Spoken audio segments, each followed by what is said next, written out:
మన ఏఐసిసి దేశవ్యాప్తంగా అన్ని నగరాల్లో నిర్వహిస్తున్నది. పహల్గామ్ కాశ్మీర్లో జరిగిన సంఘటన అమానవీయమే కాదు, ప్రపంచంలో టెర్రరిస్ట్ యాక్ట్స్ లో అత్యంత క్రూరమైనది.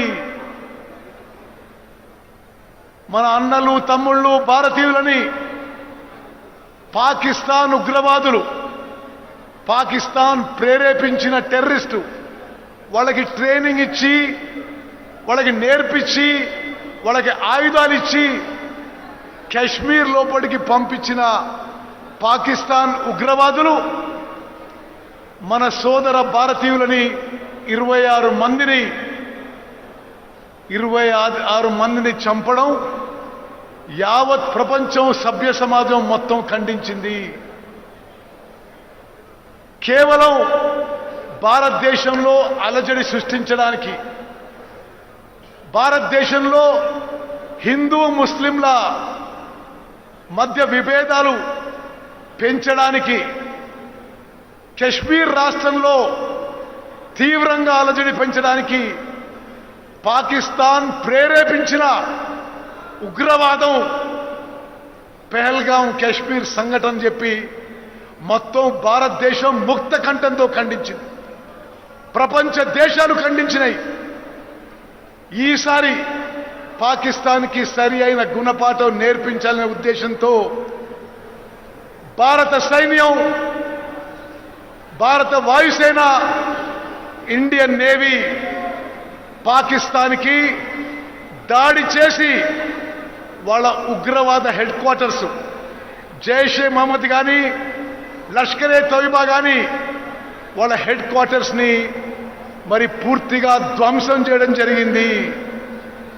భారత సైన్యం, భారత ఎయిర్ ఫోర్సు అత్యంత శూరత్వం, అత్యంత యుద్ధంలో నైపుణ్యం ప్రదర్శించి ప్రతి భారతీయుడు గర్వపడే విధంగా ప్రపంచంలోనే భారతదేశం అంటే ఏందో మన సైన్యం, మన ఎయిర్ ఫోర్స్ నిరూపించింది.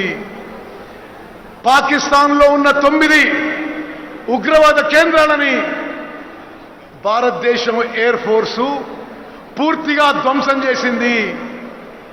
ఆ తర్వాత పాకిస్తాన్ కొన్ని నగరాలపై, కొన్ని ఇండియన్ ఎయిర్ ఫోర్స్ బేసెస్ పై కొన్ని దాడులు చేయడం జరిగింది.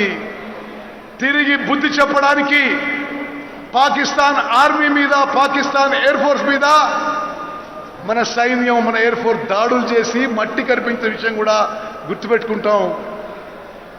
ఆ తర్వాత పాకిస్తాన్ సైన్యం పూర్తిగా వాళ్ళు ఓడిపోయామనే దిశలో వారే ఫోన్ చేసి సీజ్ ఫైర్ అడగడం జరిగింది. ఈ విషయంలో భారతదేశంలో ప్రతి పౌరుడు, ప్రతి అన్న, తమ్ముడు, అక్క, చెల్లెలు మన సైన్యంతో, మన ఎయిర్ ఫోర్స్తో, మన నేవీతో మన సంఘీభావం తెలియజేస్తూ వారి వీరత్వం, శౌరత్వం, వారి యుద్ధంలో భారతదేశం యొక్క గౌరవం కాపాడి మనందరం గర్వపడే విధంగా ఏ విధంగా ముందుకు పోయినరో మనందరం మరి ప్రతి నిమిషం, ప్రతి గంట అది గుర్తుపెట్టుకోవాలని చెప్పి నేను మనం చేస్తున్నాను. నా అదృష్టంగా భావిస్తున్నాను.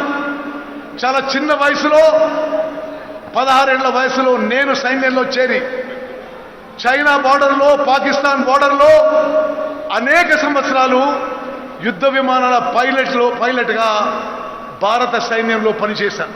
అది నేను అదృష్టంగా భావిస్తున్నాను.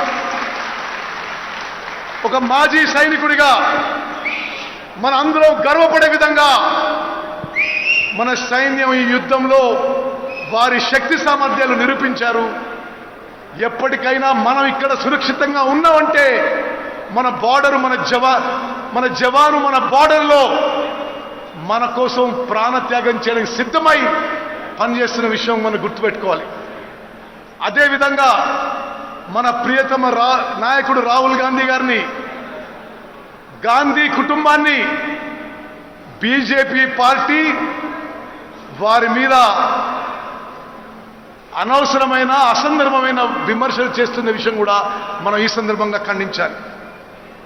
స్వతంత్ర భారతదేశం చరిత్రలో ఏదైనా కుటుంబం దేశాని కోసం త్యాగం చేసిందంటే గాంధీ కుటుంబం భారత సమైక్యతకి సమగ్రతకి ప్రాణత్యాగం చేసిన కుటుంబాన్ని వారికి దేశభక్తి లేదని అన్ని రకాలుగా వికారమైన వికృతమైన బీజేపీ విమర్శలని మనం తిప్పికొట్టాలే.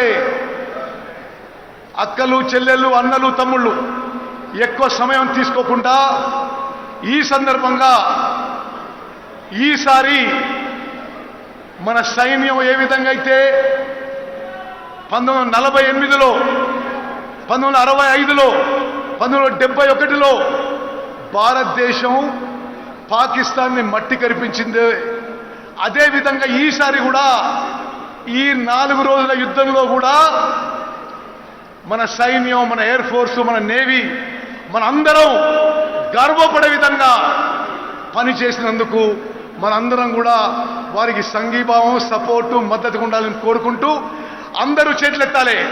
జై హింద్, జై హింద్, మేరా భారత్ మహాన్, మేరా భారత్ మహాన్, జై హింద్.